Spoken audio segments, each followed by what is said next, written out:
Good morning and good afternoon, depending on wherever you at. The time of this recording, this is episode 153 of the Restricted Zone podcast, man.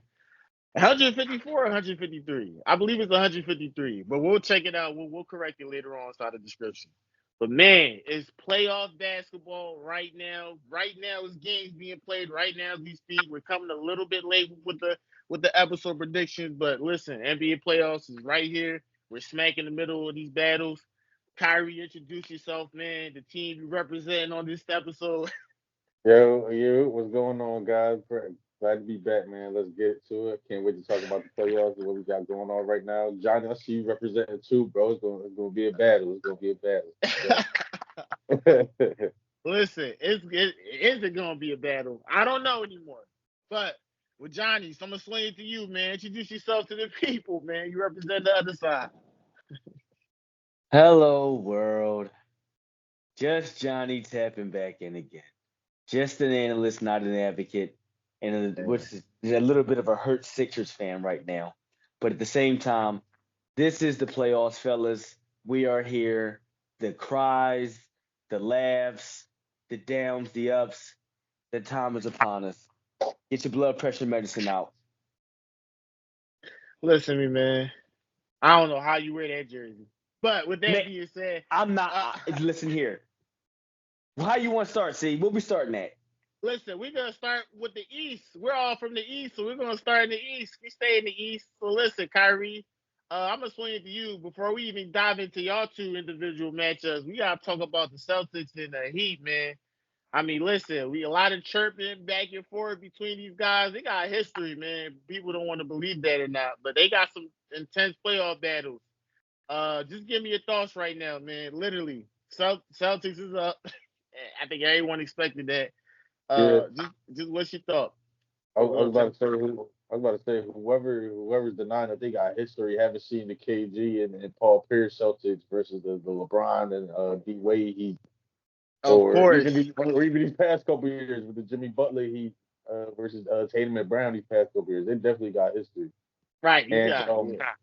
at this current moment, though, the Celtics are on the better end of that history, and that's going to continue throughout this series because I don't think Miami's they just don't got the firepower with Jimmy Butler being out and another injury and Terry Rozier and to a key player that's also hurting.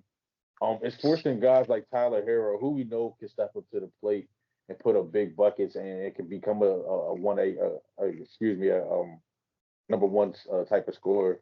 Yes, he But can.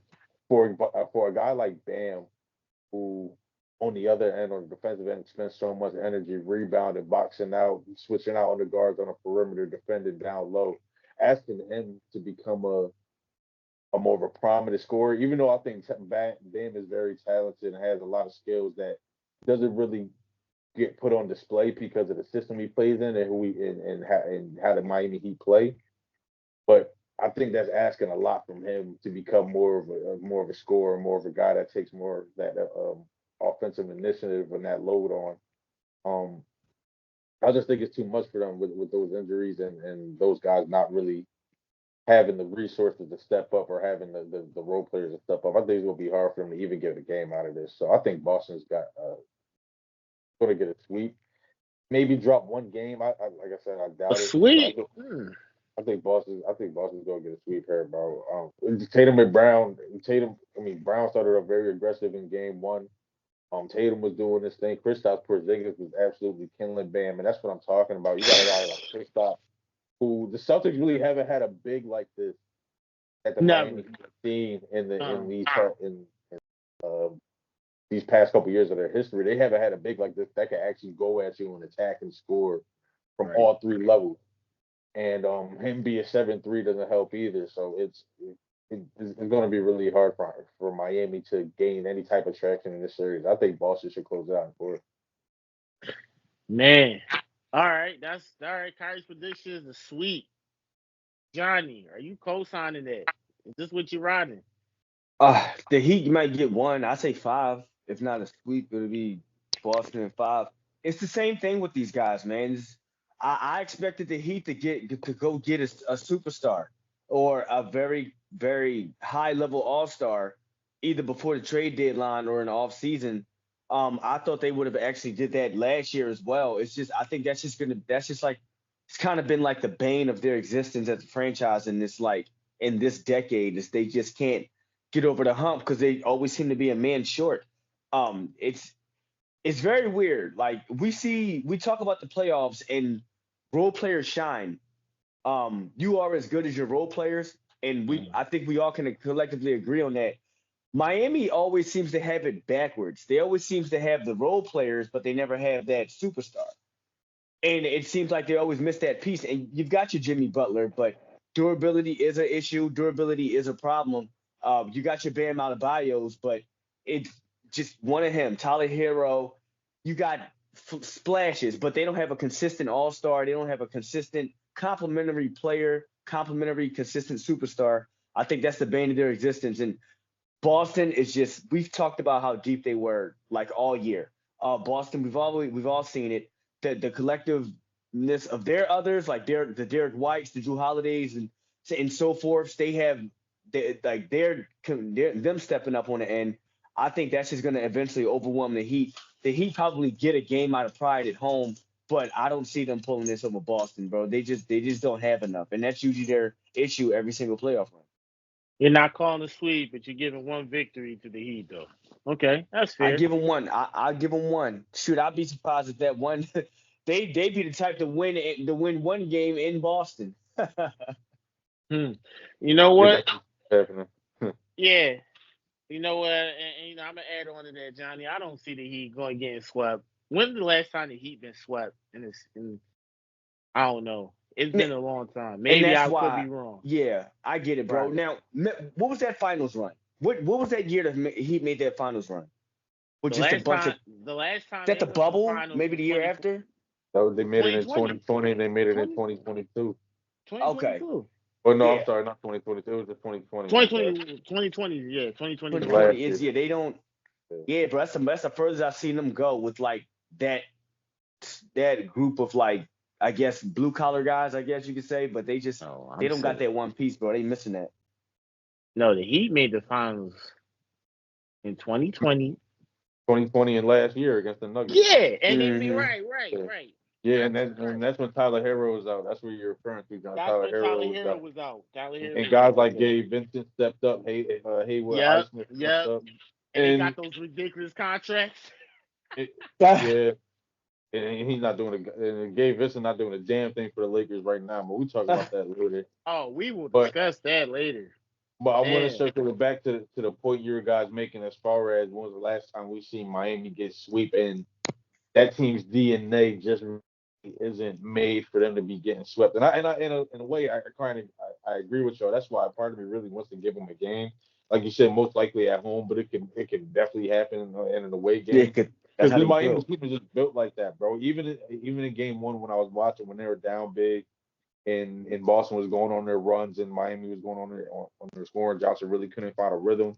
They were still hard nosed. They still competed. They still played the right way. They still went out and rebounded. And I think that's just a team we said it all season long as far as seeding goes. But even like in game, like that's a team you can't slip on or can't sleep on because they could turn a 20-minute lead into an 8-point lead in a matter of seconds. Yeah, and it's just because it's because of their coach. They stay disciplined. Like I said, they play the right way. They're smart defensively, and they play to themselves. They know what their strengths are. They know what their weaknesses are. So I could definitely see them getting the game out of this. But them not having Jimmy and I don't know what Terry Rozier's status looking like, bro. It's gonna be hard for them.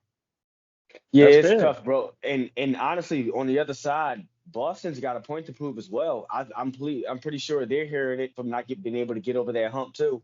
And the Heat has been a thorn in their side, so they might be coming in. They're coming in this series with a little extra energy.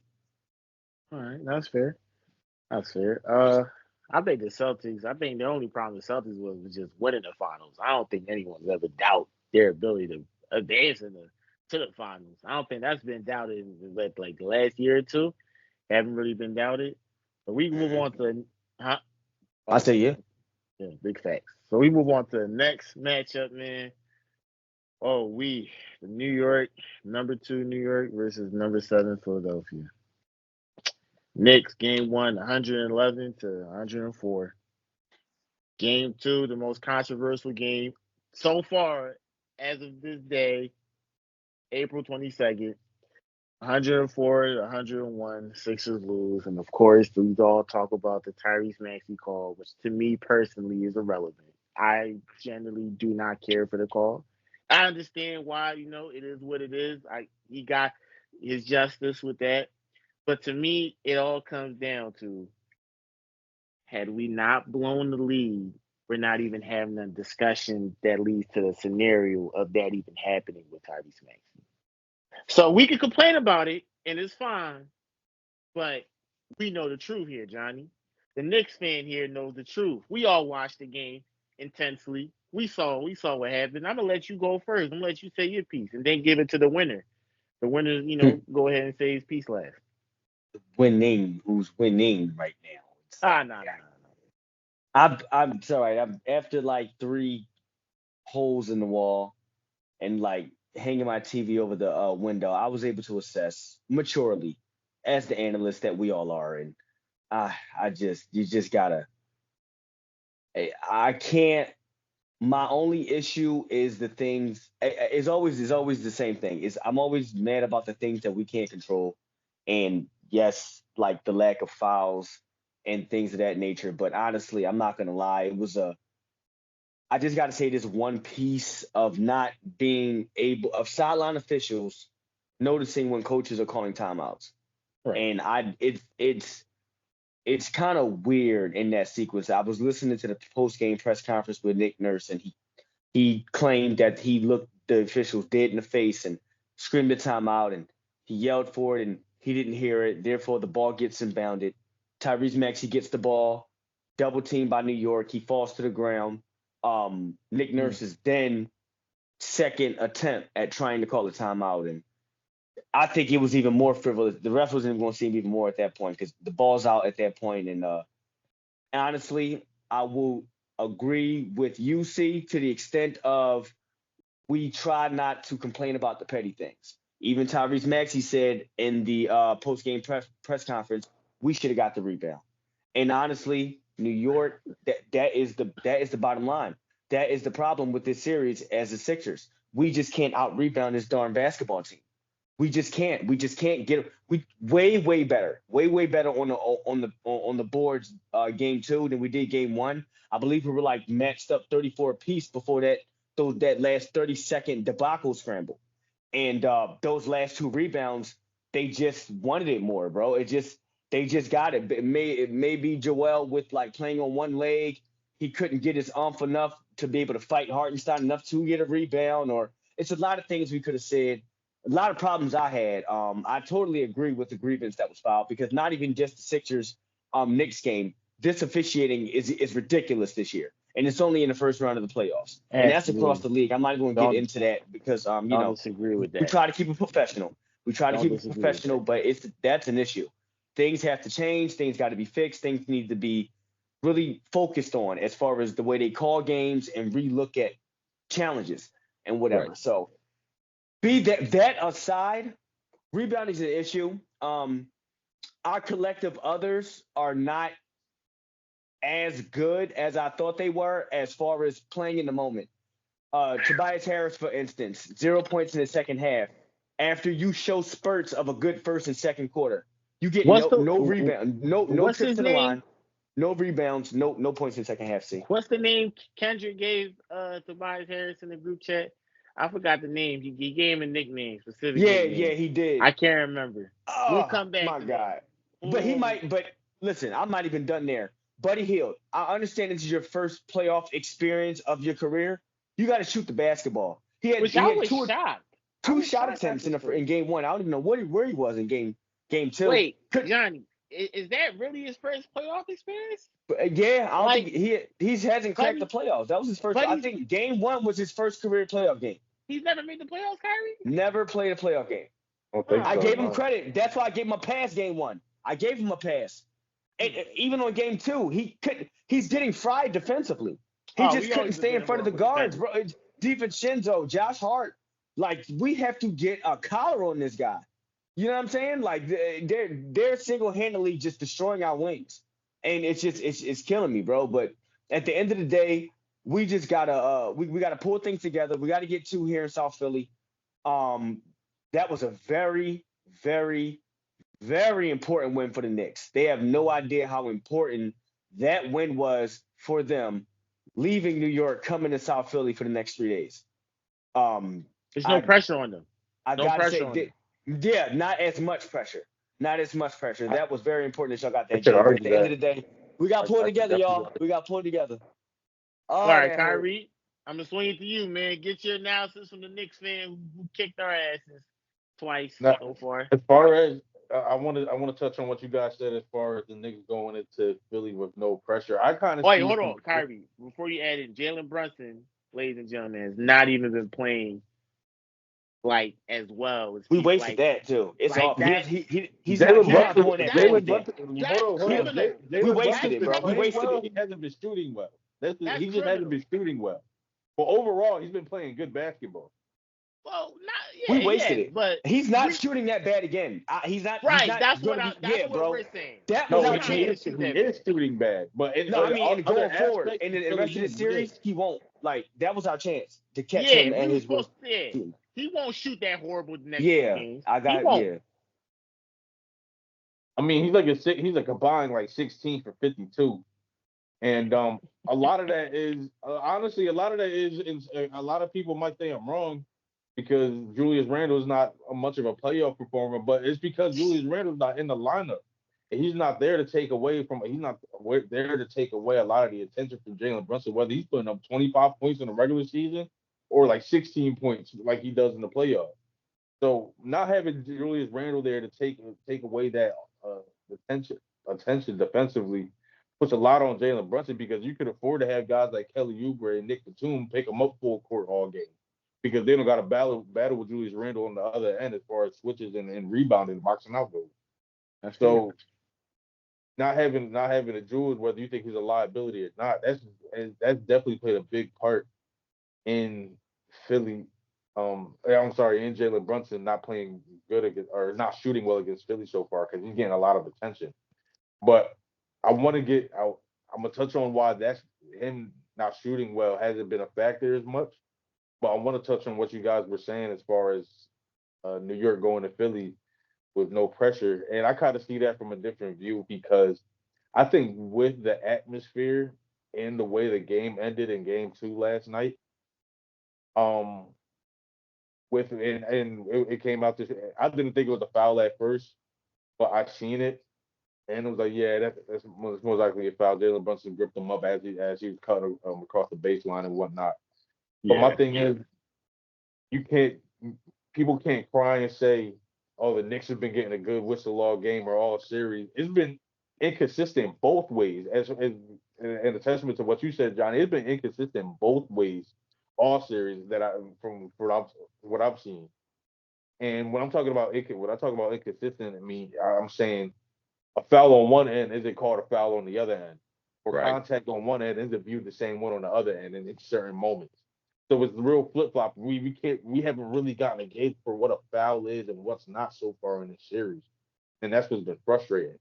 Back to the pressure part, I think there is a lot of pressure going on to New York because one, they've been close games. 1 and 2 has been close games. Not like we blew y'all out.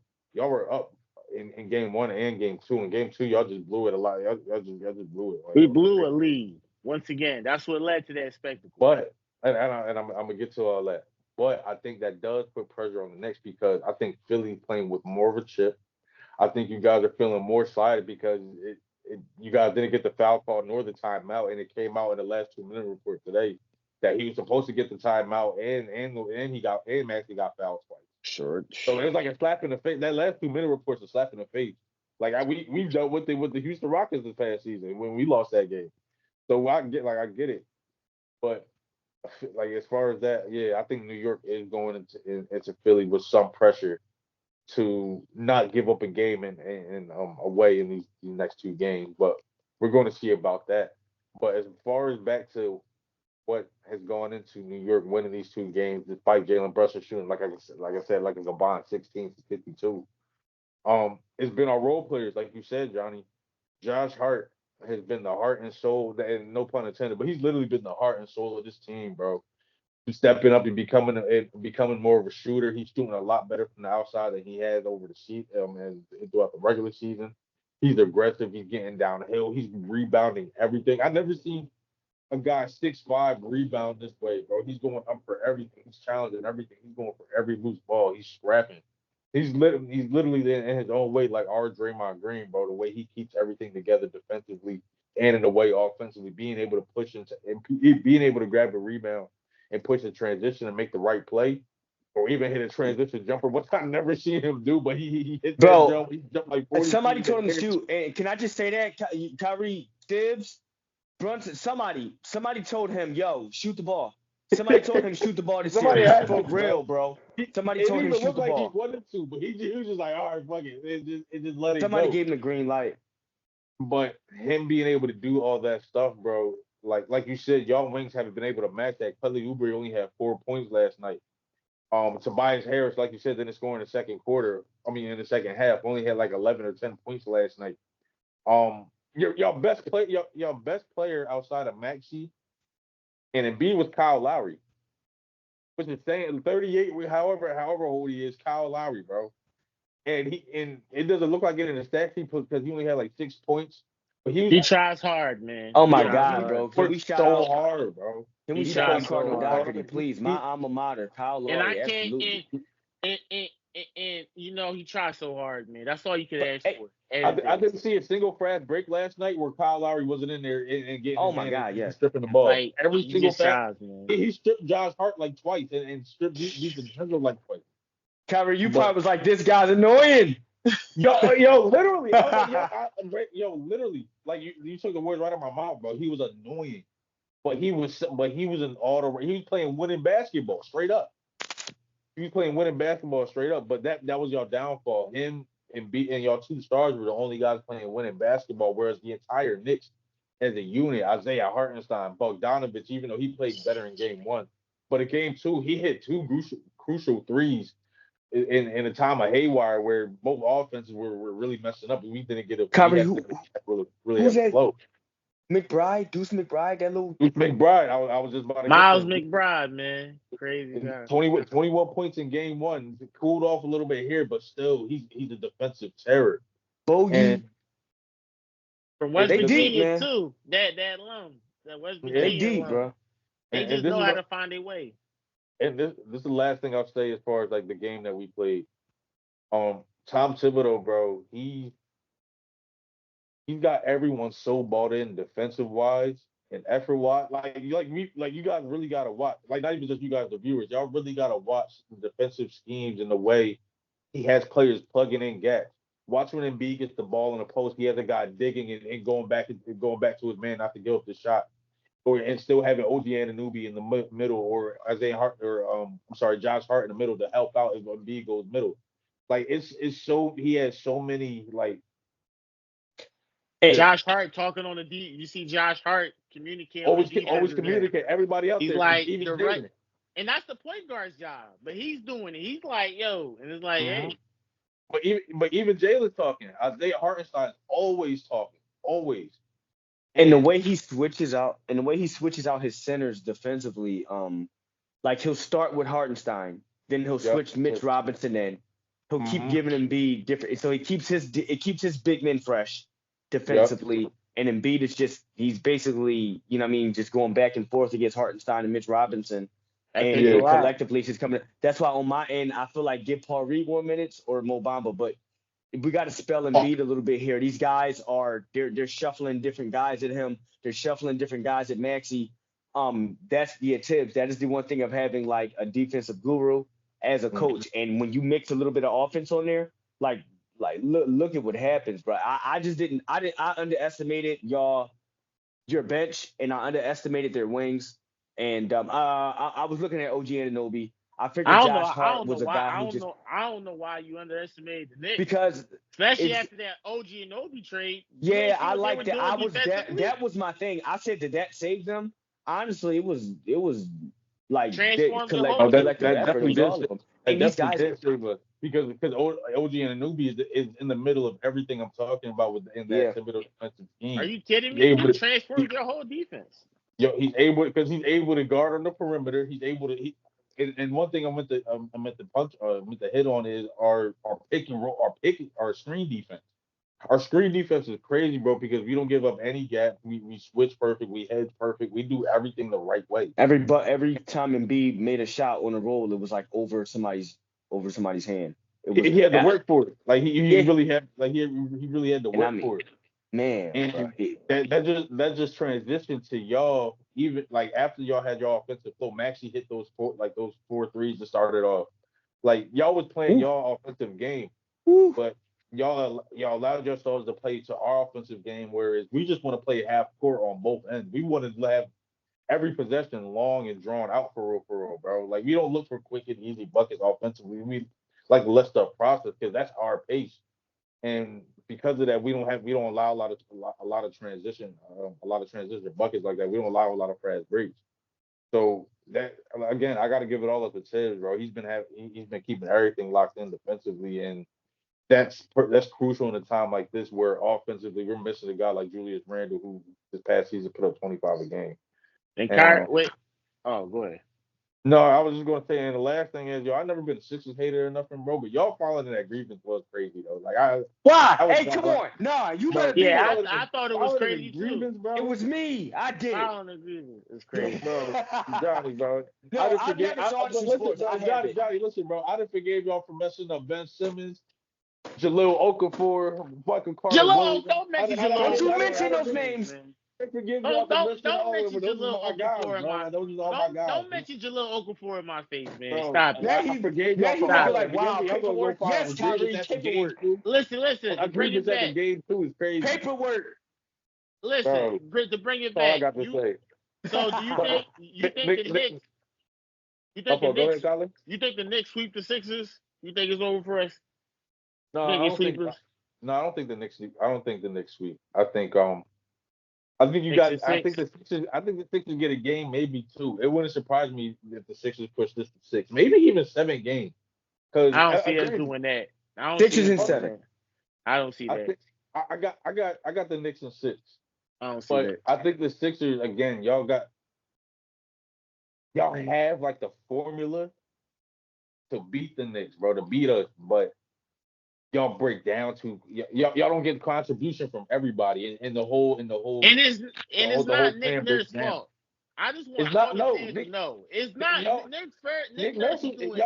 y'all been playing great defense for the most part. The Sixers been playing good defense, Is but guys are not stepping up on the offensive end. yeah, like you said, Buddy Hield, bro, he's been non-existent. Kelly Oubre is Oh, not really taking any shots and not being aggressive. Tobias Harris not being aggressive. Like what? Like if I was a Sixers fan, Tobias Harris would piss me off. And he's oh, not taking at least that 15 listen. I Ooh, shots, honestly well, bro. listen. there you have it. Me and Kendrick kind of on the same page. We kind of want this season to end so like he can walk out and just do whatever the hell he do, whatever. Because he'll never see a contract like that again, like never. So I hope he's made wise investments with the contract that he got right now. He'll never see that again. Uh, And then Joel, I don't know, man. Like, you We'll, know we'll what? get. Maybe We'll, you know we'll, what? we'll, we'll- You know what? Chris is gonna love this because he might be hearing me say maybe it might be time to really trade Joel. Maybe it's time to really and just restart this whole like just blow it all up. In the words of Kendrick, Don't maybe feed into the hype, C. Don't feed into the hype. maybe like we just keep Maxi and we just see what we can do Don't with feed into that the moving hype, forward. C. Do Maxi you and think? Embiid, that pairing combo, you got to keep believing in that pairing combo. They are very What do well you together. think, Kyrie? Before we really switch it over, and then get Johnny's opinion on the matchup, you think it's time to blow it up after this season? bro, y'all filed a grievance at the game too, man. I don't care what y'all Yeah, do. he done. Y'all lost Yeah, and all he better be at that y'all court lost date. all Yeah, y'all and lost you better be at all that my court date. brotherly support, I'm bro. coming Like there with some fresh gators, a briefcase, Man, a listen. pair of glasses from Rite Aid. I'm coming in with my best Johnny Cochran game. Call me Johnny you coming up Cochran. with the public defender fours on. Oh, you better. Yeah, I call Kyrie to the stand first. We calling you to the stand first. And Man, you listen, plead the fifth. Kyrie gonna plead the listen, fifth. Johnny, hold on. I'm gonna bring it back to you, man. So how many games you think this goes to, and who you think comes out with the victory in this series? Sixers and seven. That's it. That's all. We get it together. I love it. And like one thing I will say I'm a fan of, like we talk about Tibbs. I do want to speak on Nick Nurse. Speaking as a fan and going through the Phenomenal coaches that coach. we've had. Probably the best coach we had in I 10 wasn't years. sold on Nurse. When he first came in. I'm like, oh, Kawhi got him a chip. He don't really coach for real. We got another coach that hides behind talent. Yada yada yada. Johnny, This guy, I'm gonna stop you right there. yeah. After Kawhi left, he literally took a Kawhi-less team and led them to the third, second best record in the East the following year. I knew that guy was legit at that point. Correct. So I slept. And he showed the formula to defend Giannis. Sure did. Definitely did. So therefore, I mean, what he's done for us this year, and just as a coach, how he's gotten us recommitting, believing in the process again, and like his adjustments, his just him with the clipboard and the marker has just been a joy to watch this year. And so that reason alone, I believe he figured something out. Because he's getting better, man. It seems like we're getting closer and closer. Game one, then game two. And I remember between game one and game two, Nick Nurse said that he obviously is making adjustments, checking out film. He has a very good basketball mind. He has a very good basketball mind in and of his own right. And I believe he coaches us back into this series.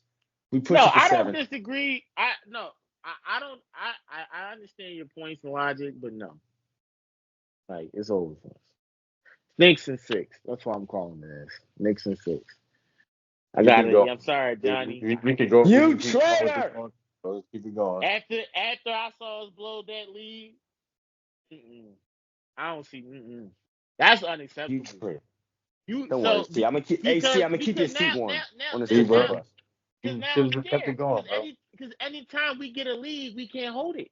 We had a lead as big as that. We couldn't hold it. I'm scared now. I don't know what Tobias is gonna give me. We paid him like an all-star though. So okay. We'll be Buddy Hield can't play defense, and then he might go like if his shot not falling. Boys, he's such a liability. It's not even funny. It's time to start searching for other teams' minutes. Maybe Paul Reed campaign. We start looking at what he had some hype coming into the season, but you know what? I don't know anymore. But let's go on to the next series, man. We spent enough time on the Sixers and the Knicks. We going to the Midwest. We're going to the Central, man. We're going to the Central Division, man. Milwaukee versus Indiana. 3rd seed Milwaukee, 6th seed Indiana. Bucks right now got the ups. Even though Damian Lillard went nuclear the first half and he gave you, which is like crazy. Yeah. Really, really, really crazy. That's all I'm gonna say. I'm gonna leave it at that because it's like how.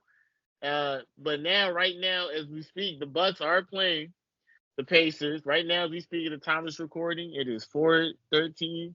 Second quarter, Pacers 48, Bucks 48, tied up. Kyrie, I'm gonna swing it to you. Who do you have winning this series? How many games and why? This is an interesting series considering Giannis is out, and Dame showed in game one that just because Giannis is out don't mean nothing. I'm here still, and like you said, he went and dropped a dud in the second half, but he did just enough in the first half to give Milwaukee that pepperness and that motivation to keep going and push through in game one. I'm gonna take Milwaukee at 6 here, just because I think Dame himself is 2 playoff seasons, and he has a lot of pretty good weapons around him, and guys like Bobby Portis, Brook Lopez, Middleton, who he's taking a step back to me. But I've seen some glimpses of him still doing some of the same things we've been seeing him do on the offensive end. Defensively, he's been really bad in my opinion. But that's not really saying anything because Milwaukee defensively has been pretty bad. But Indiana themselves isn't a good defensive team either. So this is going to be a game of who can put the most buckets in the basket. To me, honestly, I think honestly the Bucks is more well built based off of experience than the Pacers squad. I don't want to down the Pacers because they still got Halliburton, you still got Siakam and I Miles don't Turner. know, man. Ever since All-Star break, it's like I don't know. Someone took his juice or something, man. He's been playing downhill, but it's we got to keep things in mind. He was playing with a hamstring injury, but he also has a guy in Pascal Siakam who's an all-star in his own right that's coming to their offensive scheme. So the points and stuff is going to go down. The usage is going to go down because Pascal's got the ball in his hands a little bit. But that's also a big thing for me. I don't think they figured that out like all the way. And I think that I honestly think that's been kind of affecting them. So I got Milwaukee in 6 here. Milwaukee in 6. Okay. Johnny, give me your thoughts on this matchup. Who you think wins? Who goes on to the next round and why? I wanted the Pacers in 7 so bad. I wanted the Pacers in 7 so bad until I saw Game 2 and the type of game that Chris Middleton had.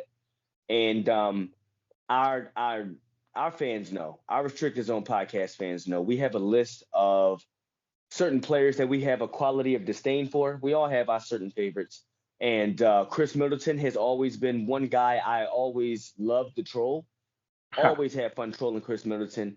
You guys heard me go off on this man a couple of times as far as stealing money and overrated. And I don't even want to get personal with him because I understand he's a professional NBA player, but I've never been a fan of Chris Middleton. I'll just say that. Chris is not bad, man. I've never been a fan. Haven't been a fan. I feel like 16 points a game isn't really enough to consider for the gem that Milwaukee considers him to be. It just kills me. The guy was a second-round pick in like the mid-second round. Most people don't expect those guys to pan out. True. I get it. I'll give him that.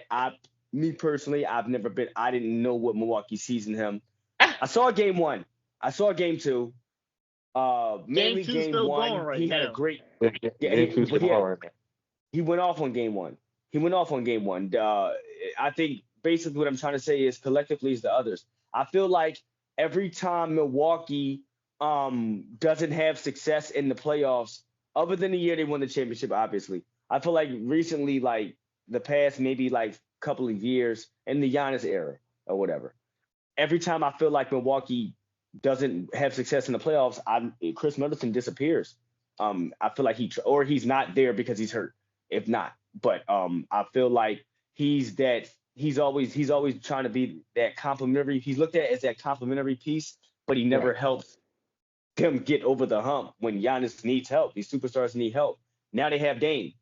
Now he's probably the third option now. I feel like that fits him more. It fits him better, and he's able to like basically comfortably play his game, and he's more successful at it. He's having a way better playoff series than I've seen him have probably in a little bit. But I will say collectively, because of that, I would say Milwaukee. I don't know. I want to say 6. I wouldn't be surprised if they had to get rid of the Pacers in 7. But I want to say Milwaukee in 6, just based off the simple fact that their others are actually stepping up. Now that I'm not going to say that makes up for bad defense, but yeah, I think they hold Indiana down just a little bit. Tyrese Halliburton, Andrew Nembhard, Miles Turner, these guys. TJ McConnell. Bro. Well, season. Maybe TJ's probably the most seasoned, but as far as playoff seasoning, like Tyrese said, I got to give the advantage to Milwaukee. I think that gets them out of this first round. But there are things they got to adjust, man.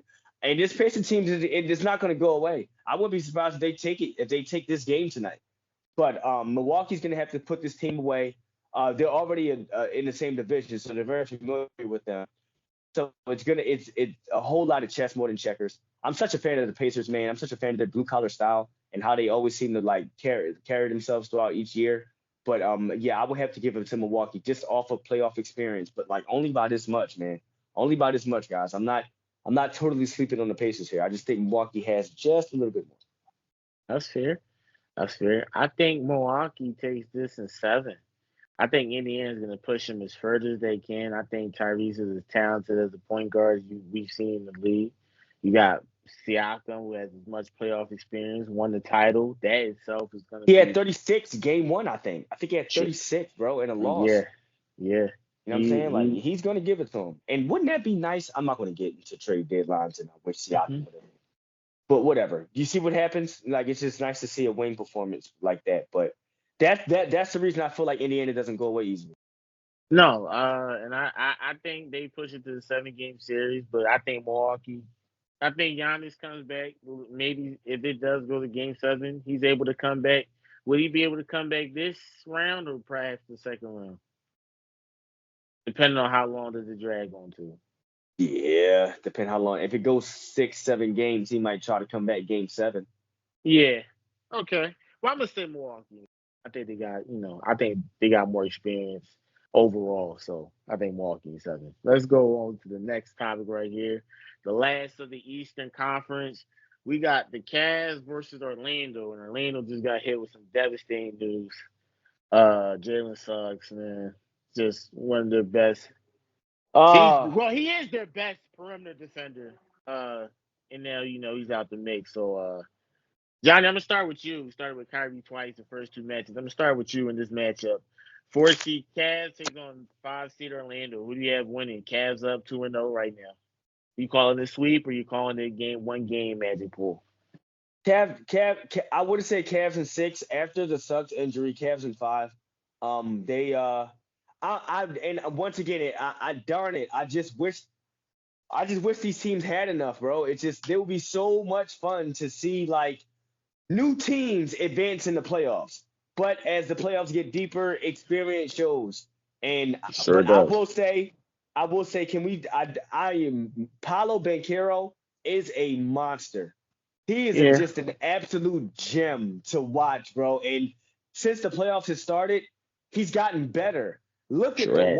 what happened to this wall that these young guys are supposed to hit in end of the season and play new atmosphere, playoffs, unfamiliar territory, experience wins. He didn't get the memo. He did not get the memo. He has been playing out of his body. Especially game 1, game 2. It's hard in Cleveland, bro. It's very tough in Cleveland. That's an underrated atmosphere. That's an underrated crowd. The Magic. I'm not gonna say they're new, but they're not They're as new. They're new. They're fresh. yeah They're yeah yeah. completely They're new. young. I'll say they're young. No, They're they've young never and had playoff. The it's only getting one to with it, playoff experience on their roster is probably Joe it's not. Ingles, They just right, can't. Kyrie? Yeah, Gary it's probably Harris. Joe Ingles. Joe Gary Ingles, Harris Gary ain't had. Harris. Yeah, Gary Yeah, Harris Yeah, and Gary Joe Harris Ingles. probably does. Yeah. Yeah, Gary that's Harris about does. it. He was on the Nuggets. So yeah, They Gary ain't got Harris does. Yeah. nobody, bro. Franz Wagner, all these standout None of them. stars, bro. They're getting not going they're getting introduced, but at the end of the day, I feel like they get one at home. I do feel like they get one at home. It's fun to watch this Magic team. They're very run and gun. They're very they're trying to play to their advantage. Like you can tell with it, but Cleveland, they slow it down. They slow it down so well. They've been here before, and I got to speak on Donovan Mitchell. He's hearing those trade rumors and those trade deadlines, and those trade rumors and those gossips, and it's getting to him. He's having a reason to play. He's having a reason to play. Okoro, like I believe in their collective effort. Like they have a better collective effort as a squad. They play very well at home. And I think, and honestly, Cleveland, they not that much playoff success, but they got more than Orlando. They're fun to watch, bro. I got to give it to Cleveland in 5. If not a sweep, I give it to Cleveland in 5. All right, Kyrie, swing to you. Take away, man. Who you got coming out the series before we go over to the West?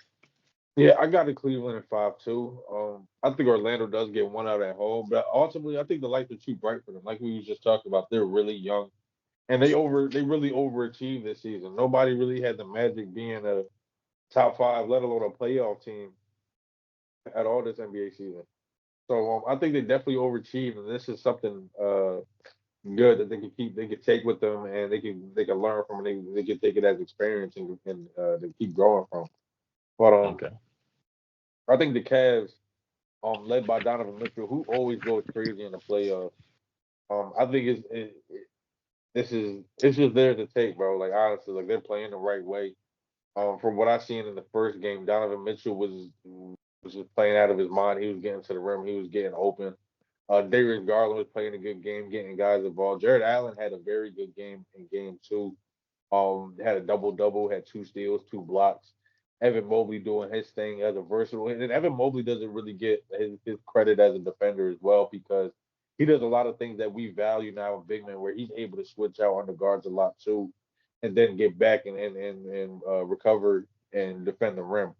And we've seen a lot of that too. We've seen him get some buckets as well. So I think I think Cleveland's really got a, even though it's pretty much the same team as last year, I think they got a really nice core.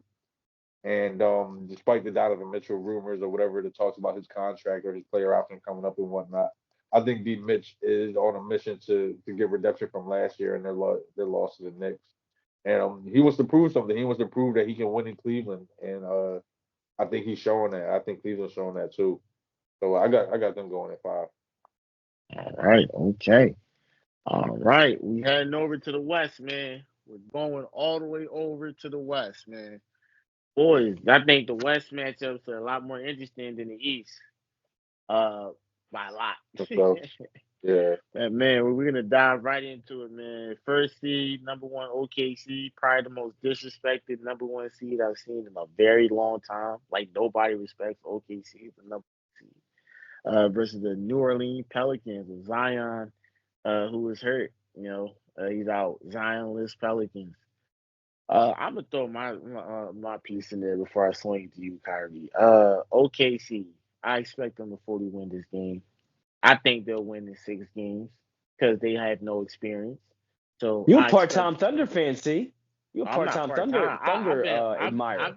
I was a Seattle SuperSonics fan, and then OKC and Sonics aren't, but they transitioned, so I end up rocking with OKC too. So now I'm an OKC fan. Sixers and OKC, those are my two teams. Chris will say otherwise. Don't pay him any mind. We hear him. But with that being said, OKC, I expect OKC to win. This game in 6 games. I mean, in 6. I think New Orleans. They're gonna. Herb Jones has been the best defender on Shea Gillis I've seen. Like he was giving Shea a lot of problems. Shea had to work for every bucket he got, but he came through clutch when it matters the most. Shea Holmgren, that block. What can I say? Super clutch, which led to that shot. And then the rookie Casey Wallace, man. Yes. Seriously, I remember when OKC fans were complaining when they drafted him. We don't need another guard. Why are we drafting him? And man, he played the defense on CJ McCollum on that last shot. Even though CJ McCollum ended up getting him open, but the way he stuck to him, stripped the ball, made him lose his rhythm, trying to build up that momentum, and then still hitting that shot. He backed away so he didn't touch him or draw contact. Just discipline. Like I've seen him do that in Kentucky. So to see him do that now at the biggest stage of his career, man, OKC once again knows how to get these draft picks. They know who to pick. They haven't had a bad draft in a long time. I can't even think of a draft where a rookie they drafted didn't come up being useful. Kyrie, I'm gonna swing it to you, man. I got OKC in 6. I think they take it away. What about you? Okay. I think this is a really interesting series as well because the Pelicans are, to me, the Pelicans are a lot better than the number 8 seed, Yeah, and I think they would have been the number 7 seed, or even we could all attribute all to Zion's injury. They could have won their first playing game if Zion didn't get hurt, and they probably wouldn't have even been in playing conversation if Zion was healthy in the beginning of the season and didn't miss all those games. that's true. So I think a team like the New Orleans Pelicans is a team that's very underrated based off of their seeding and how they finished the season off. Um, and them not having Zion still really hurts. But I think from top to bottom, in my opinion, they're still one of the deepest teams in the league. When you talk about guys like CJ McCollum, Brandon Ingram, Herb Jones, one of the best defenders I've seen, and he's got a lot of other tools to his game. Trey Murphy, Grant of Alvarado, they Trey got some Murphy really. hit 5 threes against us. Yeah, 21. Trey Murphy's a very underrated athlete and rim runner as well and rim target. So I think they got a really nice set of guys with a lot of great versatile skill sets that can give OKC some problems. You mentioned it, Colin. Herb Jones can match up really well with Shea Gilgeous-Alexander. So Josh Giddey had like 2 points. He didn't make any type of impact in that game. That's guys like Josh. That's that length like with Herb Jones and Troy Murphy and the peskiness of Jose Alvarado in there. That's what that is. And they talk about their big guys like you got Big Valanciunas, who you know he's gonna do what he's got to do. He's gonna give you like 19 his rebounds. Yup, he's gonna rebound the ball. He's gonna shoot from the outside. He's gonna play the right way. Najee Marshall off the bench is a great hustle guy, defends well. He will hit a three for you area here and there. Um, I say that all to say, if Zion was healthy and in his lineup along with Bi and CJ and all those guys, I honestly think they could win this series.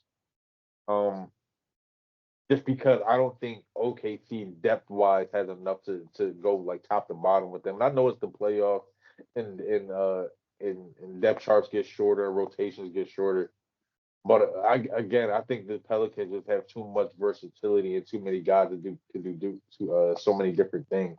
And that's not to undermine OKC. Chet had 5 blocks in game one and had about 16 or 17 points. Jalen Williams is a great all around talent. And Shai Gilgeous-Alexander, he's an MVP candidate. This OKC team is not to be messed with either. So I'm kind of teetering like back and forth because I think the Pelicans can make this even without Zion a very Well, competitive. we actually do have a solid bench. We got Zay. We just don't have size. I think That's what it's the size. I mean, I know y'all got we like guys had like we Philip had Jones. depth. We had the depth. We just don't like. Yeah, they had the Pelicans had. Look at the offensive rebounds. I'm saying like if need be from a standpoint of foul trouble and stuff like that, and even injuries, the Pelicans can go a little bit deeper than OKC. And I think their guys are a little more talented. Those guys are a little more seasoned. Those guys are a little older. They'd be more. I feel like they'd be ready to play off the rip. Like that's just how I see New Orleans. But Okay. I'm for right now. I'm gonna give it right now in this very moment. I gotta give it to OKC just from what I've seen so far this season. And I know guys like Shea and J Dub along with Chet and Josh Giddey, if he picks it up, can lead OKC to wins. So I gotta go. I gotta go OKC in 7 though. I think it's gonna be a 7-game series. Johnny, I'm swinging to you, man, before we swing on to the next series. Who you have winning, how many games, and why?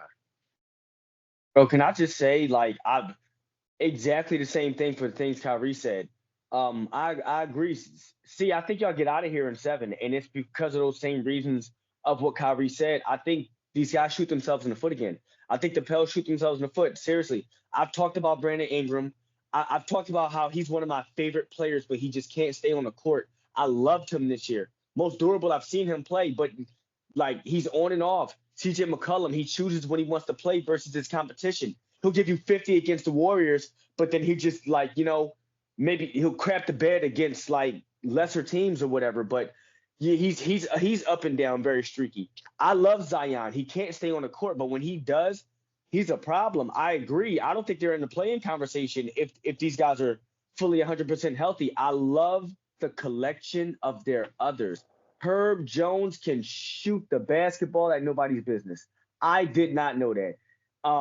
Trey McBride, very underrated young player. I love the coach.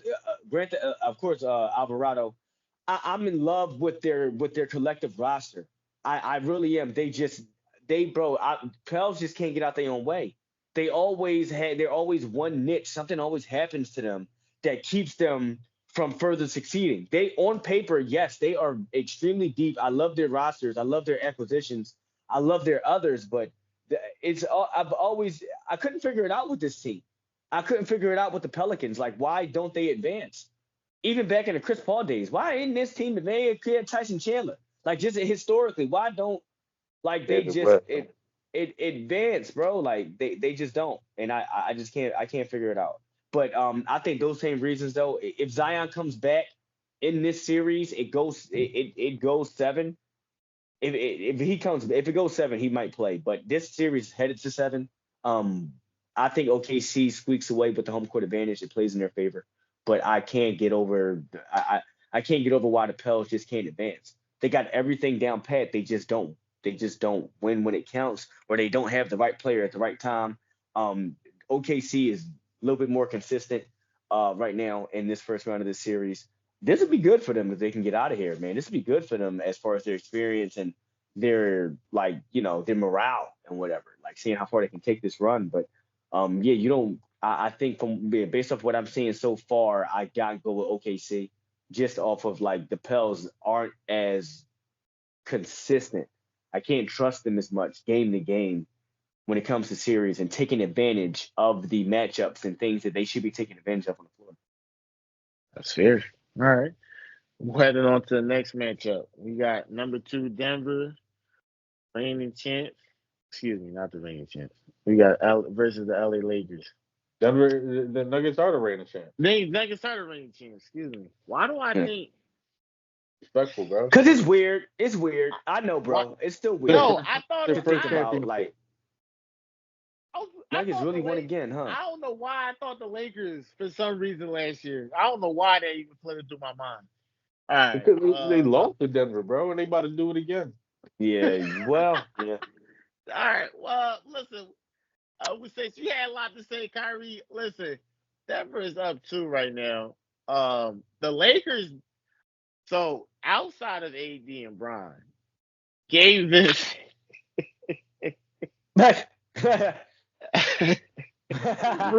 Real Can I at least say, hold on, can I at least say, shout out to D-Lo for redeeming his name yesterday. He is built for this. He D-Lo said Brooklyn. came out He is playing built for yesterday. this. He's just not consistent. That's all, bro. He's just not consistent. That's his problem. It's only because he literally, you said it. He's not. If he not would consistent. just be consistent, but real Hachimura, Gabe Vincent, like the helper from the Lakers. I feel bad. How many I Lakers? feel sad for AD and Bron. I do. I genuinely. I got a Lakers friend. I feel like I'm gonna call him tomorrow. We're gonna talk about this, and I'm gonna feel like I feel bad. I'm gonna pity him because it's like he's got it rough. They might get swept. They might honestly get swept, even though I don't see Bron getting swept. Yeah, I was about to say I don't see Bron. I see a gentleman's sweep. I see 5 games. I don't see Bron getting swept, but something tells me he might get swept. I'm gonna swing it to you, Kyrie. Go ahead. No, I'm sorry. I didn't mean to cut you off on nothing, bro. But I was just saying, you're right. Bron's just not gonna go out like that. He might even try to force 6. But I could definitely see them getting a game in LA, especially if Anthony Davis keeps up that level of aggression and that scoring mentality against Jokic and the rest of the Denver Nuggets front line and Aaron Gordon and guys like that. Anthony Davis, when they kept going to him, bro, like between him and D'Lo hitting those threes, their offense is perfect. Like everything looked like it was going the right way for them. And it looked that way in game 1 too. They had a nice early lead in game 1 too. But in game 2, it seemed different. I honestly thought the Lakers are going to squeeze that game out because Anthony Davis was just on a mission, and they kept getting him the ball. They weren't deviating from the game plan. LeBron was doing LeBron things, and they even see Torian Prince hit a 3 here. Like it, they seem to be playing good basketball, but when it just comes, it always comes down to them just collapsing, and it starts on the defensive end because they don't know how to guard Jokic. That's the thing. Like they don't know how to guard Jokic. There's certain plays where Jokic is getting the ball in a certain spot, and it's just like you can't let him get the ball there. Like no matter what, once he gets the ball there, it's done. Over. He's either putting it up himself or he knows where he's passing it to already. When you're playing against Jokic, when you're defending Jokic, you gotta be. It's like chess, bro. Like you gotta be a couple steps ahead because he knows when he gets to certain spots, other guys like Aaron Gordon is going to be in certain spots right waiting for him without even looking. Jamal Murray, Michael Porter Jr., those guys are going to be hovering around or rotating to certain spots waiting for him, waiting for his passes. And the Lakers just, even going back to last year or the year before, whatever, they're just never ready for it, bro. And it comes down to poor preparation. Like that's got to go on Darvin Ham. Like it's got to be poor preparation. Michael Porter Jr. getting open threes, whether he makes them or not. His poor preparation, his poor execution defensively. Like Jamal Murray, he didn't have a great shooting game, but still, Anthony Davis on that last shot. Anthony Davis, if he was up on that screen, which he knew was a switch coming, like be up on that, bro. Like he wasn't up on it. He was waiting for him to get to it, then try to close out too late. Like no, if he was up on it and met him coming off that screen, he probably would have forced him to pick up his dribble, and the shot clock would have went out.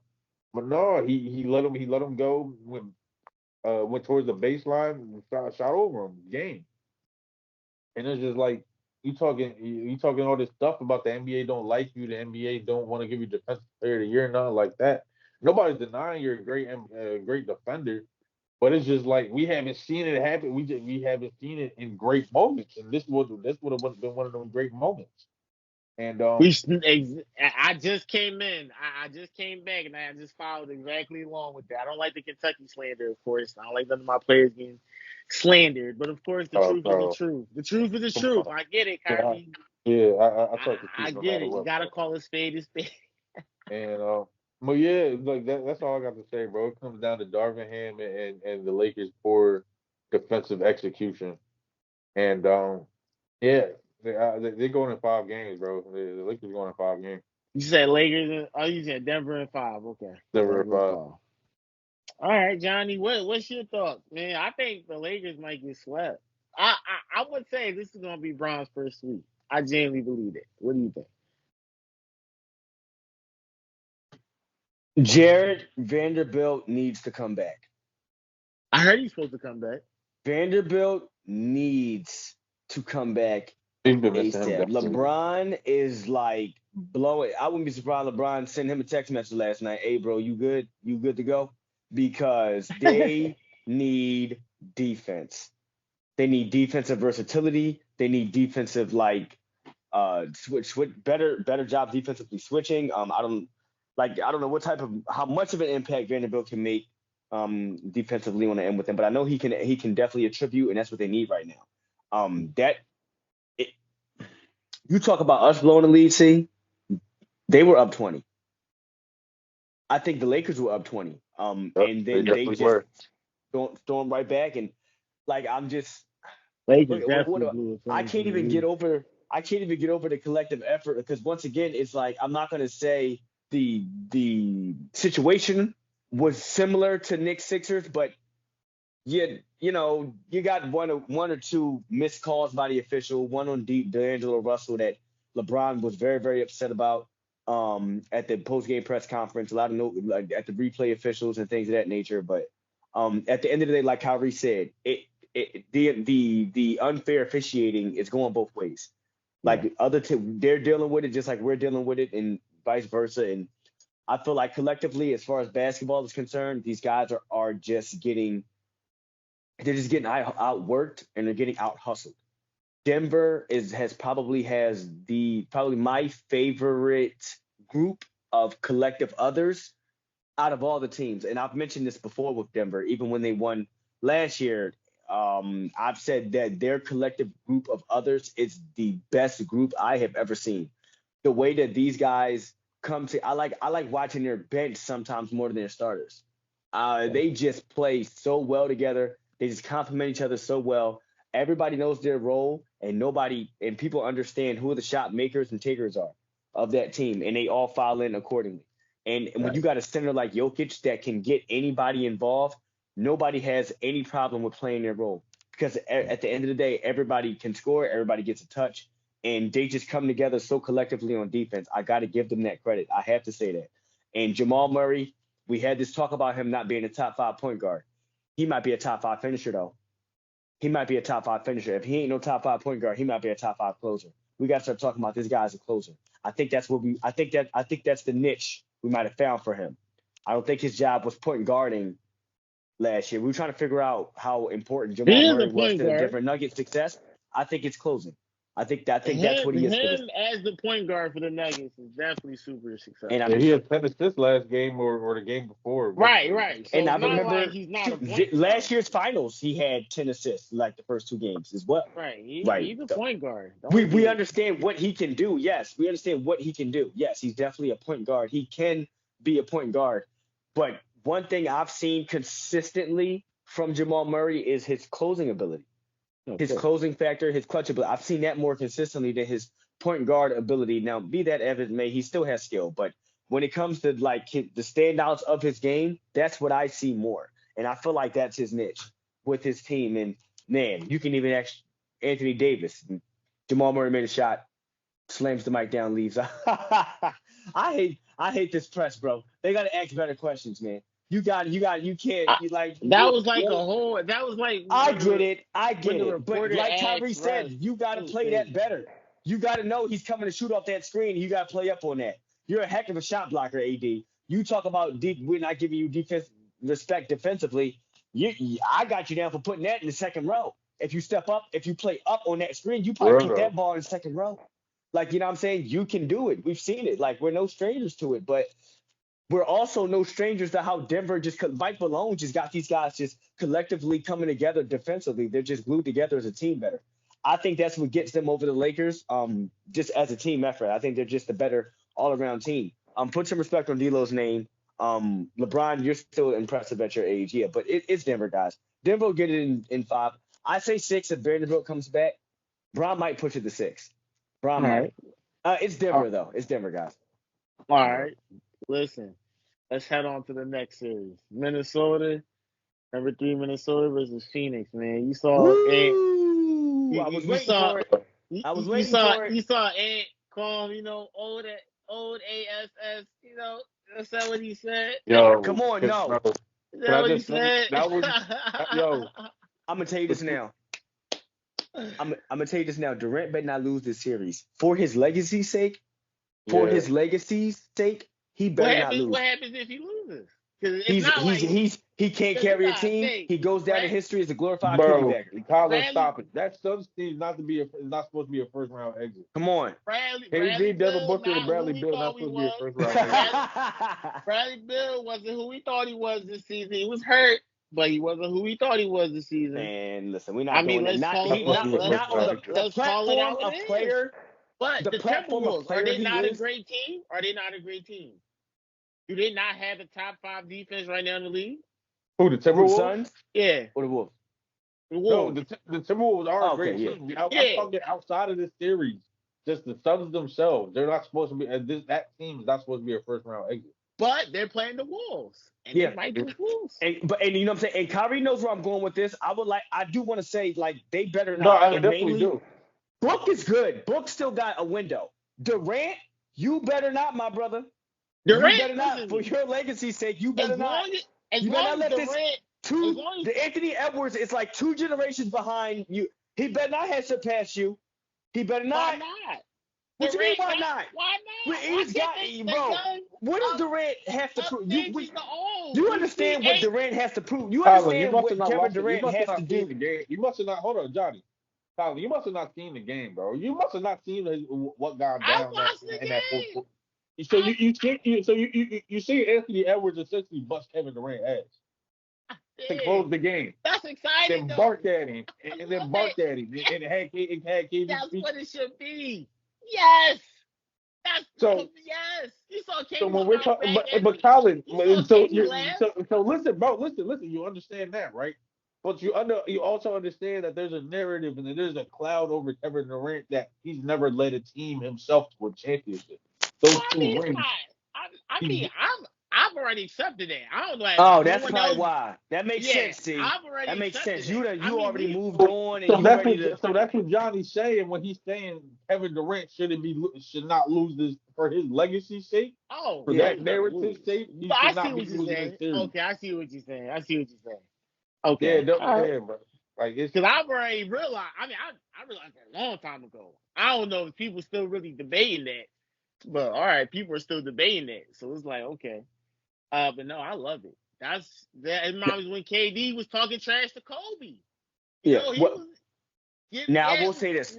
Now, with that, I'll continue to like the year he was with Golden State, and we all remember that historic shot in LeBron's face to put them over the hump, like that thirstiness, that hunger, that Kevin Durant, that easy money sniper, that assassin, that slim reaper. Like we need it needs to come out now. It needs to come out like yesterday. And basically for the simple fact, and honestly, just not even just with Kevin Durant. Now I'm moving on to the Suns. Now the Suns as a franchise, they need to win this series. They need to beat this team. And I understand, Colin, I'm not throwing no shade on nothing about the Wolves and Anthony Edwards just yet. Their collective effort for like what they're doing this year is amazing. I'm just speaking on where Phoenix is right now and where they've been and where they are right now to losing game 7 last year to Dallas to even the year before that when Devin Booker was that Devin Booker's first playoff? Was it last year or was it the year before? I'm not sure, but like yeah, Devin Booker finally cracking the playoffs. I think it was maybe the bubble. Like Phoenix has had a window of expectation since probably 2020, 2021, and the pieces that they've been adding, the pieces that they've replaced their other pieces with, the DeAndre Aytons and the Torrey Craigs and the pieces that they've replaced with. Absolutely, they need to prove that they can win. They need to prove that window was. They need. It's like I want to not championship or bust. I want to say it is championship. Western Conference Finals or bust for them this year. No, Phoenix Suns is a Western Conference Finals or bust team. And if they go out in this first round exit to a younger, flashier, like Timberwolves team who's just riding an incredible wave this year, we talk about playoff experience and cream of the crop rising. And that's true. That's fair. This is where the Suns are more experienced. They have the more experienced scorers. They're the more experienced. Remember, OKC back in 2012 beat an experienced the Lakers that won the championship. I'm not. Yeah, it can happen, absolutely, and we always hold that open for basketball, and that's why, that's why I'm not saying Suns and like this is really a toss up. This is really a toss up with this series, but I'm just saying. Since you gave your explanations for both sides, who do you have winning? Yeah, that's what I wanted to lead to. I wanted to lead into that, and I'm on a teeter with this. And honestly, bro, yeah, Timberwolves and maybe six. Timberwolves maybe six. They're bigger. They're bigger, yo. And I give it to the paint. And once again, restricted zone fans know we have a list of players that we have a certain disdain for. I've mentioned my Chris Middleton. I got you. We already Rudy Gobert's on that list as well. But once again, I have been eating words like all year, bro. I've been eating words all year about the players that I'm just not a fan of, just collectively stepping up into their roles. I've got to give it to him. Rudy Gobert protects the paint. He rebounds the basketball. He passes it to he kicks it out to the scoring players, and he gets down the court, and he does it again. Gets up the court, and he just does it again. His pick and roll game is very, very underrated. I don't know, man. Maybe he just responds better to this type of coaching, but this I do got to give it. This is his best year of playing basketball that I've seen and having team success. I think maybe the players around him are making him better, and maybe the system that they got him playing in, or the role he's playing in, is just better. He's always accepted his role, but I think they're bigger than Phoenix on the inside.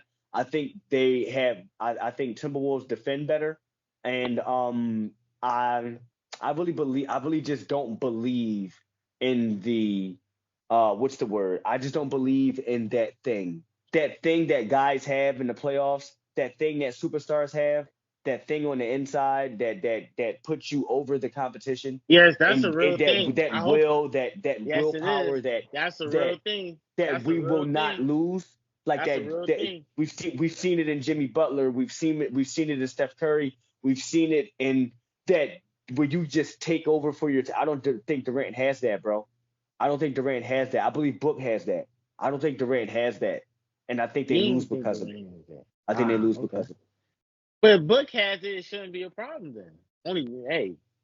Someone's Book has it. It shouldn't be a problem. But how many times do we need superstars need complementary players? They need a la all-stars or other superstar complementaries. You can't get it done with just one superstar. We've seen it. We've seen it. Not in this era. Not in this era anyway. That's fair, Johnny. You froze up a little bit, but I'm gonna swing it to you, Kyrie. Who you got winning this matchup? How many games? Why? Then you swinging on to the last matchup. Just a quick update for the viewers and all. The Timberwolves is actually beating the Suns right now in Game 2 by like 14 as the fourth quarter is winding down. Come on now. So the Timberwolves is looking like they're about to go up 2-0. Even before that, after watching Game 1, I think, to me personally, I had the Timberwolves winning. I think they're going to get it done in 6 games. And it's simply because Suns haven't cracked the code to the Timberwolves' staunch defense, bro. The Timberwolves, as far as they have perimeter guys in Mike Conley, Anthony Edwards, Jaden McDaniels. They all take pride of the defensive end. They KD all only play had well. 8 They points. all communicate. Then when you get down low, you got Karl Anthony Towns and Rudy Gobert. Rudy Gobert's been an absolute monster. He's been blocking shots. He's been challenging Got every to give shot it at to him. the rim. He's been moving well. He's been catching lobs. He even in this game before we started recording, I watched him get a steal from half court and take it to the rim and get an and one like coast to coast. I'm like, oh, He'd been okay. watching the show, Kyrie. He'd been watching our restricted zone podcast. I'm just Exactly. shocked. I'm just shocked KD played for 41 minutes and he only had 18 points. But that's the thing, because Devin Book, I don't know what Book. He hasn't That's looked like he's been crazy. doing anything tonight. But but 2 nights ago when they played game one, he didn't do much either. He had like 14 points. That's So crazy. that's what I'm saying. What is The wrong? simple, What's wrong with them, y'all? I listen, think they're making the Suns play their type of style. Like they're honestly like the West Coast Knicks, bro. Where as far as they're going to make you play a half court game and make you swing the ball around and play really meticulous basketball to get you a good shot. And it just hasn't worked for Phoenix. They've been taking bad shots, they've been rushing stuff, and they haven't really it's been a lid at the rim. They haven't really been able to get stuff like the finish.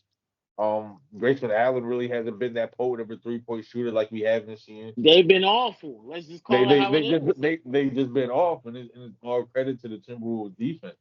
Even guys like Nas Reed, he's been buying in. He's been coming in and hitting threes and stuff off the bench as well. You He's saw been that playing lay? better. You saw that lay What he a did spark in plug. game one? I Are see you that Jelly like fan still that here, brick man? jelly. Jelly What a still spark here. plug he is, bro. What a spark plug he is. You put My on the vote for Jelly sixth man. fan. Even Alexander Walker, shout out to Shea Cousin, Nikhil Alexander Walker. He's been playing really good defense, That switching defense is well. good. That He a defense, beast. man. Yo, That defense. I think the Timberwolves are built to last, bro, because Yeah. Listen, if KD's gonna play everybody like on their this, team takes initiative defensively and hustle. So KD's gonna play like that. Yeah, I got Wolves. yeah, And 5. I got Wolves instead. Yeah. Isn't it? How about this, guys? Can we just talk, like you said, Kyrie mentioned something about the Suns having cracked the code. Man, bro, the chess game that is the NBA playoffs. Am I right? Like the matchups, because you look at teams. We got to stop looking at teams, man, and we got to stop looking at seeding. Seeding only goes to an extent. Matchups are extremely important. It And is absolutely. extremely important, man. Role players are extremely important. Your But seeding all of these matters are to an great extent. matchups. Your seeding matters to an extent. Like with the Suns Wolves series, the Wolves are they're built for the playoffs. But it's amazing because like they don't have the playoff experience. Like they don't have the playoff. They haven't been here in a while. But for them to be here and finally get here, and it looks like they're here to stay. It's like if you can just get things right on all three levels, if you can get a defender, a role player, and at least one superstar with complimentary all-star, like if you can like fit things on three levels, you can climb, you can succeed. It doesn't matter how new you are or how new your team is to this playoff atmosphere. If you got the right pieces in the right matchups, you can go far, man. That's why I'm surprised at the Pelicans. But that's also why I'm not surprised at the T-Wolves. That's fair. All right, Johnny, we going on to the great announcers on your end, man. We got to swing it on to the last series of the Western Conference of the first round predictions. My favorite series, one of my top 3 favorite series, number 4 Clippers versus number 5 Dallas. If the Clippers lose to Dallas again, I think the Clippers might be the most weeniest organization ever, in my humble opinion. Because there's no way you lose to a franchise that already embarrassed you. Like, Clippers shouldn't lose to Dallas. Clippers shouldn't lose to Dallas. But something tells me Dallas will win. And I know Something tells me Dallas will win. Same thing. I forgot what that thing is here. If the Clippers lose the series, I mean, honestly, at this point, it's over with Kawhi and Paul George at that point. Like, it's over with, right? So then it goes back. Are the Clippers go back to rebuilding after this season, or they try to make this still work with As a Paul Clippers and fan, Kawhi? if I was a Clippers fan, you better not ever say that word to me again. They just got a new stadium Rebuild. with all types of high tech and gadgets and stuff. They're not rebuilding. They gonna keep the stars and they keep bringing the money in, bro. All right, well, Kyrie, with that, I'm gonna swing it to you, man. Who you have winning this matchup, and who you have winning and how many games? Why? I actually got the Clippers winning in 6 Okay. because um I like what I seen from game one. They really hopped out, and I don't even want to say they hopped out. It looked like the Mavericks was hurting themselves a lot because they looked really nonchalant. They looked really nonchalant to start that game off, in my opinion. And I don't know. They didn't really approach, to me personally. They didn't look like they really approached that game with the playoff type of spirit or atmosphere. You could tell because they went down like 30 at halftime or something like that. And don't let like you can't let Luca and Kyrie both having 30 at the end of that game like speak to you or really mean something to you, because like at that point it was staff panic because they was down so much. They had to like work that way back. And So, and just looking at the shots like Luca was taking and not taking, looking some at of the what Kyrie was passes, doing, some of the passes exactly, like they didn't look locked in whatsoever. And the Mavs are a team that scares me because they had I watched them a lot throughout this season because I really want to see what Jason Kidd does with that Luka and Kyrie backcourt, and also the PJ Washington and Darius Gafford trade is something that really interested me. So I watched them a lot, and they're a team that lives by the three and dies by the three, but on the other end has so many lapses and inconsistencies that it kind of looks at certain times they look like they playing at a LA Fitness gym, like they just running up and down the court and like some jacking threes and stuff. sometimes Luca and Kyrie, I feel like they're so ridiculously talented that it's so hard to get them consistently. Like maybe Kyrie is not really an issue for him, but Right. Luca is like because Yeah, it's so effortless. Like when you watch them play, it looks like you say like they had a pickup, especially Luca. Just yeah. But the Mavs are good defensively. In spurts they are. In spurts they are, but as a whole, they're not really that good defensively. And I see a team like the Clippers. We seen what James Harden was doing the other day. We seen what Russell Westbrook was doing the other day in the absence of Kawhi Leonard. Paul George is still Paul George, and Kawhi was just enough today to be able to come back for tonight's game. That starts in about a half hour. Um, I think the Clippers just got too much firepower. Then you talk about their others, like you've been mentioning all episode, Johnny. Their others, Amir Coffey, been playing good basketball. Russell Westbrook off the bench again has been playing very good basketball.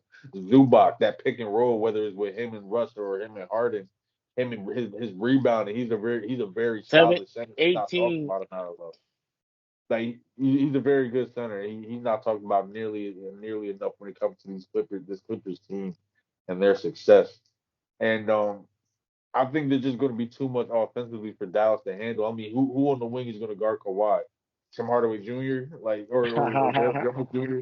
Not PJ happening. Washington got him, man. Come on. So then who's going to guard PG? You gonna have Luka guard PG? Like you gonna have Hey, you gonna have Josh you gonna Green's have still there, ain't he?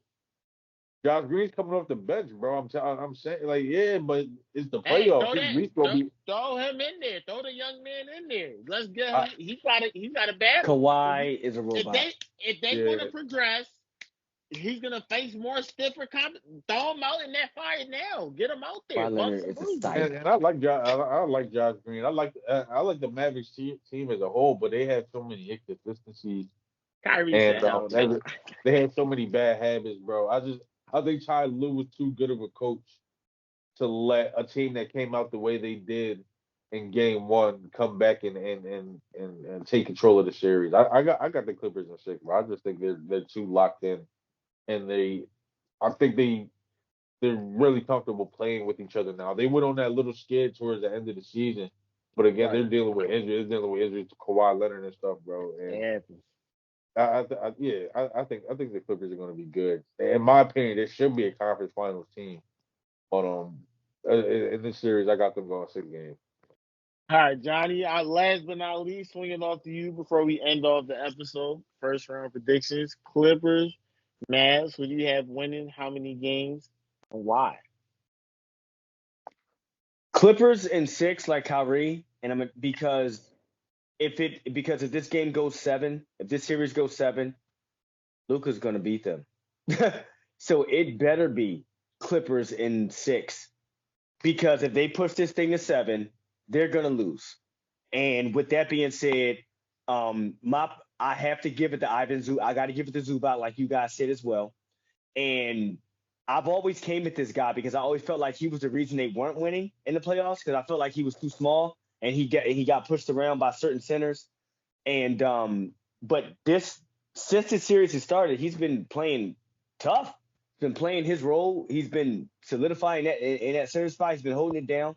PG, playoff PG, backboard George.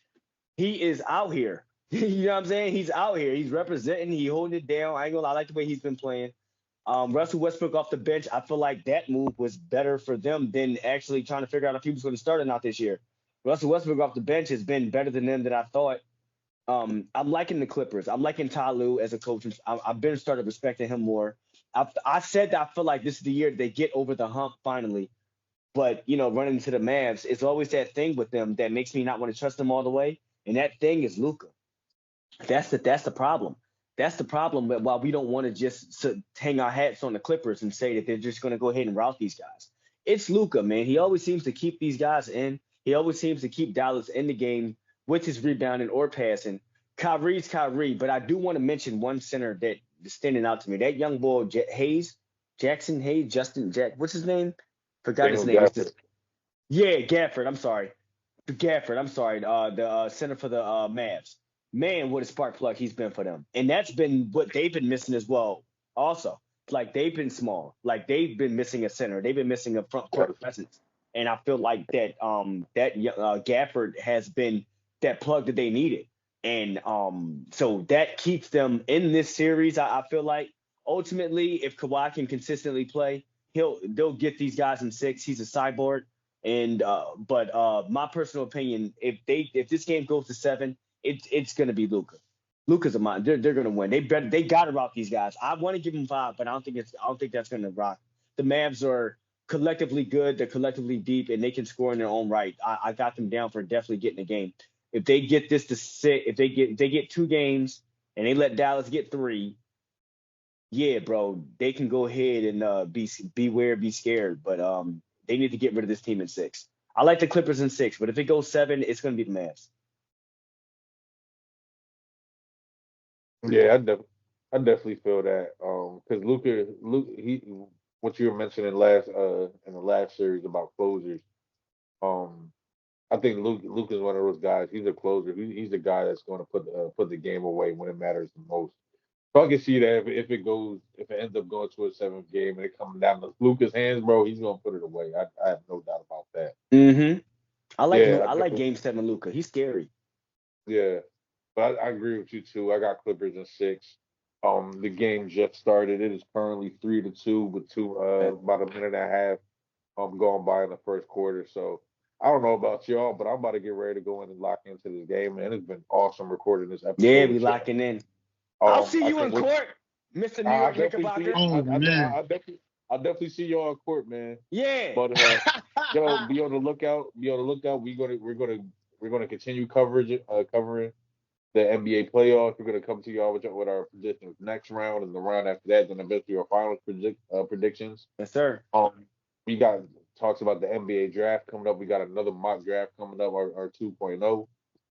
Then we're gonna have a post lottery mock draft of 3.0, and possibly another one right after that, or maybe some more draft talk in general. We'll see what we got planned, but we definitely got a lot more basketball coming for you guys. It's about to be May, so we know it's winding down. March Man is ended, so NBA season is winding down too. And Baseball season 2. Baseball episodes on the lookout too. for sure, Yeah. the guys gonna be dropping baseball episodes. Football season right around the corner. The NFL draft is this week.